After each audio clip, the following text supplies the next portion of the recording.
and other shows, how high of a grade do they have on Shedeur Sanders? What is the value that they assign to him with the 3rd overall pick? Is it worth it, or is Travis Hunter too good to pass up?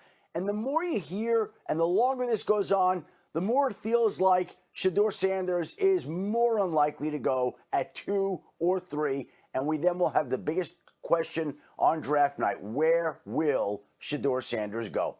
Let's dive into that for a minute here with J-Mac and Harry. So, guys, we were talking about this morning, and there's an interesting way of looking at it. Because we keep asking you, our producers will ask the analysts, should the Giants draft Shedeur Sanders? And your answer, Harry, was, well, if they love him. Well, that's, with all due respect, a pretty obvious answer, right? If they love him, then of course they're going to draft him. Here's the question. What if they like him? You know, do you, it's sort of like, you might date someone that you like, but do you marry them? When you draft someone at 3, you are making a commitment. Do you draft a quarterback because you, quote unquote, need a quarterback at number 3 if you merely like them but don't love them? No, if you just like them, you can't do it. You have to take whatever defensive player is on the board at that time, whether that's Abdul Carter or Travis Hunter. And the reason why I use the word love, Greeny, is because, see, you've seen that movie Love Jones, right? That's the kind of love it has to be with Lorenz Tate and Nia Long.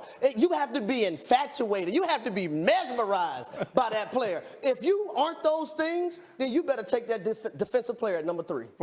For a second, I thought he was going to start singing the way he got into it and the emotion. And I agree with that. But I also think the last thing Schefter said is we're still 3 weeks away from the draft. So for the New York Giants, you still have his pro day or showcase coming up. You still have an opportunity to have private meetings with him. I still think there's time to fall in love. Because, Greeny, as you say that, hey, it takes a while to know whether you want to marry somebody or not. You have to go through that dating phase and have those touch points to see exactly who this person is. So for the New York Giants, yes, they've studied the film, they've watched him, they've been around him a little bit. But I think there's still time for them to fall madly in love with him and at that number 3 spot still possibly pick a guy like Shedeur Sanders. See, there's so many factors in all this to me, Schefter, because and the pro day and all of that stuff is this week. It's tomorrow, right, in Boulder. And it's about as late of one of these as I can ever remember there being, for whatever that's worth. But there were so many factors in this because you've got the coach and you've got the general manager and you've got the owner, and we know how upset he has been with the way a lot of things have gone, Schefter. So it feels like there were a lot of things swirling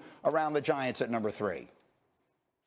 Well, here's what I would say. The Giants have spent a ton of time already around Shedeur Sanders and Cam Ward. And to me, I don't know what would come up this late in the process that they haven't already known, going to most, if not all, his games, meeting with him at the combine, spending all the time that they have with him. In my mind, and I know these things do shift, and they often do, but they have to know whether they feel a conviction on Shedeur Sanders by now. And again, what it comes down to is the draft's highest grades belong to Abdul Carter and Travis Hunter. If you speak to personnel people around the league, they are, by all accounts, the best players in this draft. And so are the Giants going to take a lesser-rated player at a more important position that they might not love as much as those other guys? And that's what we're going to be wondering about. It doesn't feel like it's moving that way, but there are still 3 weeks to go. Really quickly, if someone said if they were going to love him, they would love him already. Is that right, or can tomorrow change all of that? No, tomorrow could change all of that. You could fall in love? Oh, 100%. How? I mean, how does that? Because once that Jones hits you, Greeny, it's a wrap from there. Well, I think there's outside influences that sometimes can factor into that. There's ownership that also has a say in who they draft at number 3. Well, that's the piece of this that we'll get into as we continue. We're just getting rolling today. As you can see, we are jam-packed, and the squad is full. Aaron Rodgers has already started throwing to DK Metcalf. So why hasn't he just signed with the Steelers? We have a Pittsburgh legend weighing in. You need to hear what he said. Plus, are the Lakers the biggest threat in the West? There is a big believer in them in our studio. And when I say big, I mean that both literally and figuratively. You'll hear why as we roll on. It's Get Up on ESPN. We are 3 weeks away from the NFL draft. Field Yates has released his newest mock. 5 quarterbacks going in the first 2 rounds. Cam Ward at the top as expected. Then Shedeur Sanders doesn't have to wait long for his name to be called. The Giants are snagging him according to Field at 3rd overall. And Jackson Dart getting picked in the 1st round. Field says he heads to the Steel City to Pittsburgh at 21st overall. Oh, did you make a reservation with the Love Doctor? What's your insurance? It's okay. You can pay out of pocket. NFL analyst Jason McCourty, J-Mac, joining the program because it's McCourtship season. J-Mac, fantastic to see you. Let's get right into it. Let's start with Shedeur. If the Giants draft him 3rd overall, what will the dynamic look like with him, Russell Wilson, Jameis Winston, all in that quarterback room?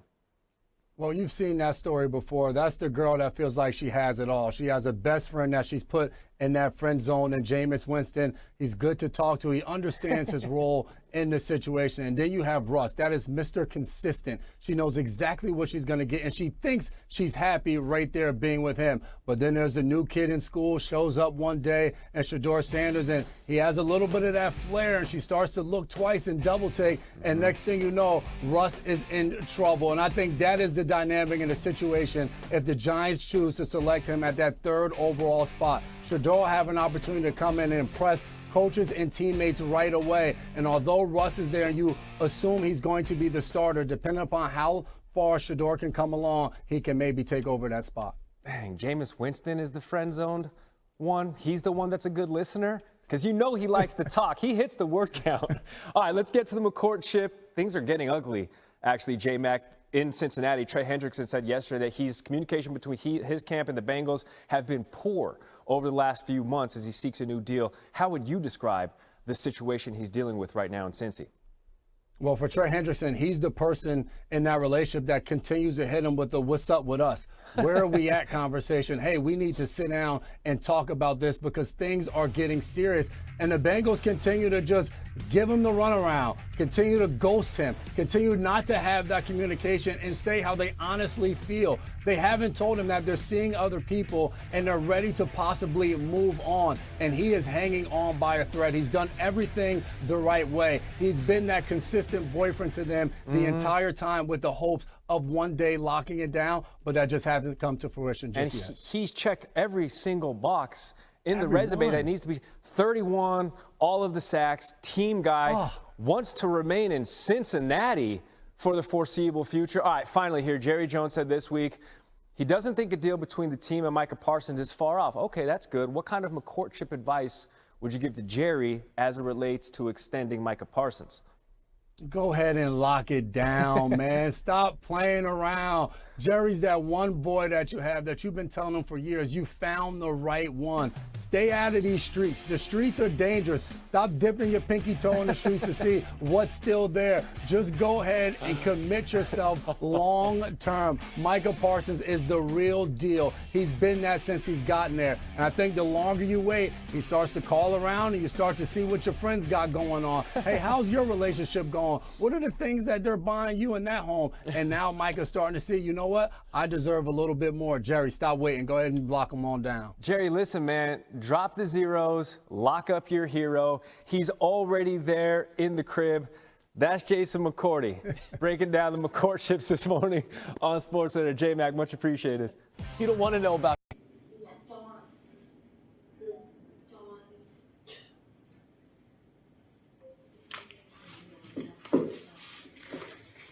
Chào tất cả mọi người đã quay trở lại với kênh của mình. Hôm nay mình sẽ tiếp tục hướng dẫn các bạn làm vòng. Vòng hôm nay của mình sẽ có tiêu đề là cây dâu. Mọi người, hôm nay vòng của mình sẽ có tiêu đề là nho tím. Bây giờ mình bắt đầu làm nhá. Nhanh lên.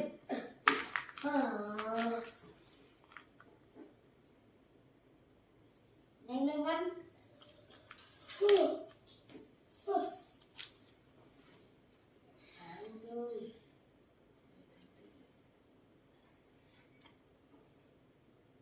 Bỏ xuống.